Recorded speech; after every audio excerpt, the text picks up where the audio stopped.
Hey, today I'm going to show you how to make tomato basil squares. I'm doing a pared down version and I'm going to cook them in tuck in our cute little 5.5-inch cast iron skillets. So basically I'm taking the grilled flatbread recipe, the 5-minute dough recipe rather, you can find on my website, and I've cut it into thirds or into a third. So I'm not using the full recipe. So in my bowl I have flour, baking soda, baking powder. I'm going to add some plain yogurt. It's plain Greek yogurt. If you're using non-Greek yogurt, I would recommend you strain your yogurt first so that you have less liquid in it. That will help you a lot with your dough. So this 5-minute dough you can actually sweeten up, add sugar to it, and you can turn it into cinnamon bun dough, which is delicious again in tuck in the air fryer. You can also use it for grilled flatbread. You can use it for stromboli. You can use it for like a calzone, different things like that. So it's very versatile to have this. So it's going to be kind of a raggy, scrappy looking dough. And you just want to stir it around for up to a minute. And then we're going to knead it for a little bit. So once I get the yogurt mostly mixed in, I'm going to put it out on my floured pastry mat and start kneading it.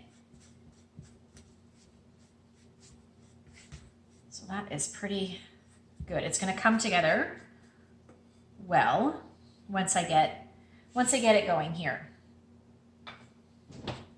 I'm going to have my flour sugar shaker ready to go just in case I need to add more flour, because there's still some loose flour here, but I might be able to combine it as I'm kneading. So this is kind of it's very falling apart right now, but it will knead into something. So essentially you need this for about 4 minutes for the full recipe. You can also do this dough up pretty quickly in Roscoe, in the deluxe cooking blender, by simply using I just use the pulse function and get it to where I want it to be, or just watch it closely on like the speed number 1 or speed number 2. I don't add any heat to it, of course, so it's just the blender speed that I'm using and the manual kind of custom setting. So you can go from there and you just get it till it comes off the walls of the pitcher, so it doesn't stick to the walls of the pitcher. You know it's done. So you can add your favorite herb to this as well, or dried herbs or fresh if you like. It's great that it's so customizable. And like I said, you're just going to knead it as you go from there, okay? So we're gonna keep going. It's just about to the consistency that you want. So I'm not kneading it for the full 4 minutes, just because I can tell by the feel of it, as I've made this recipe a few times, that it's not necessarily going to need to be kneaded. So when you're using your cast iron skillets, ours come pre-seasoned, but I noticed that one didn't get seasoned properly after use the last time. So I'm going to spray them both with a little bit of oil from my kitchen spritzer. That will help the dough to not stick inside, because I'm gonna actually basically roll out a couple of discs and then form them inside the skillets. So you want your dough to be have a little bit of give to it, but you want it to basically be smooth. And that is the stage where it is right now. So that's awesome for that. So I'll take this and I'm just going to split it into 2. And then just knead over the exposed edges that were inside so that they're not going to be super sticky. Okay.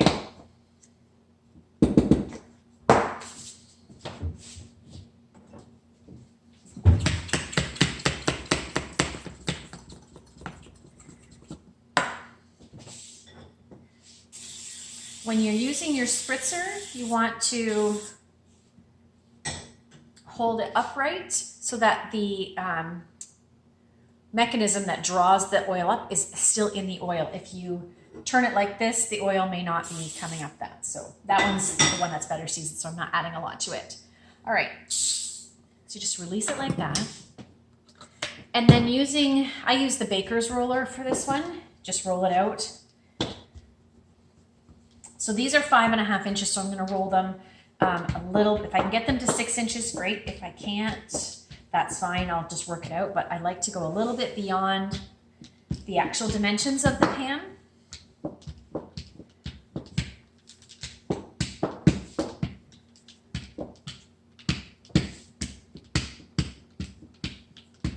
And this still has a little bit of memory sitting here. It's a little thick in a couple of spots, so I'm going to smooth that out and make it a little more even. And this is not meant to be perfectly round. It's somewhat rustic. Okay, so that's actually pretty smooth now.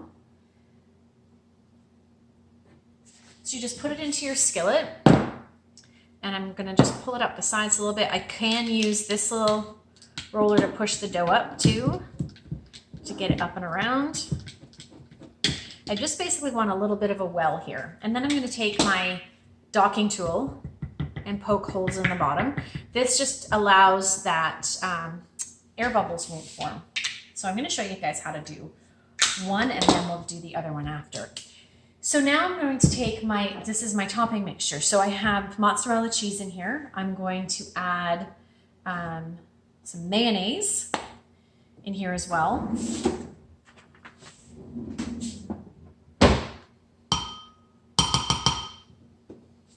We're going to have some basil. So I have some fresh basil from outside. I'm very excited about this. So if you don't have our herb mill, I'll tell you, when you want to cut up your basil, you basically just take your basil leaves, stack them one on top of the other like I have them here, and you just roll like that. So you get a tight little roll of leaves, and then you just slice them through, and they end up kind of ragged. And that's called chiffonade, which is French for rags, basically. But I'm cheating, working smarter, and using the herb mill to get my fresh basil.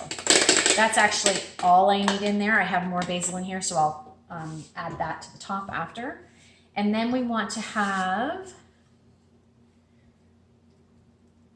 this in here and garlic. So I'm going to get my garlic out, and I'm going to use, I have a small clove right here that I'm going to use.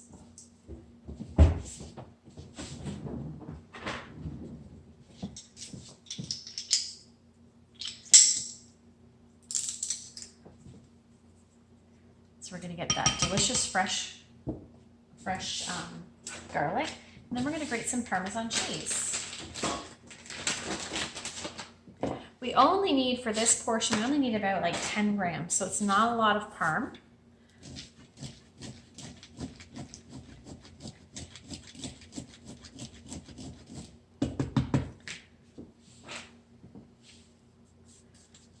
That's it for that.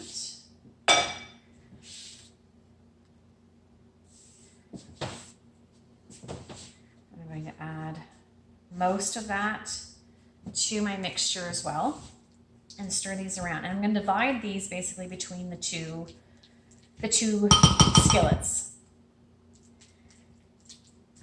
So that's going to be amazing. I can tell already. So I'm going to take half of this. I have some other mozzarella cheese that's reserved. I'm going to take that and sprinkle some of the mozzarella on that crust.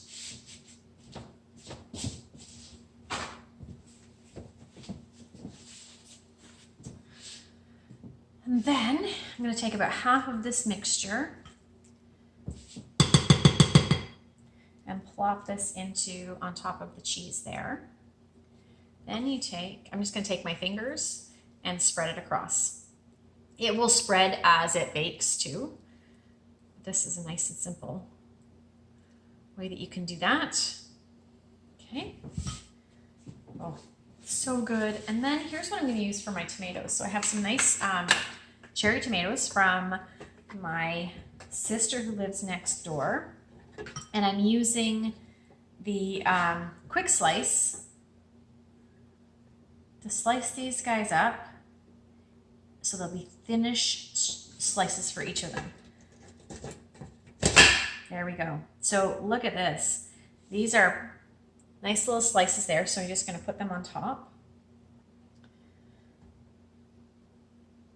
Out to the edges because they're all going to be delicious. I want to get all that goodness out. Oh, apparently I should have put the tomatoes underneath the cheese mixture, but that's okay. And then that's it. We're gonna put these right into the air fryer and away we go. So stay tuned and I'll show you how it looks at the end.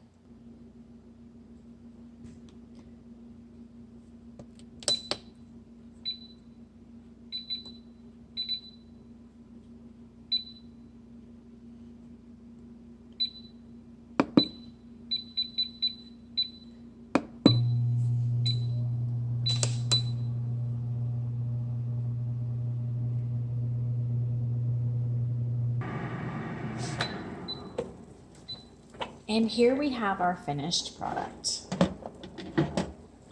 There's one. Doesn't that look awesome? I'm not going to tip it too much. And number 2.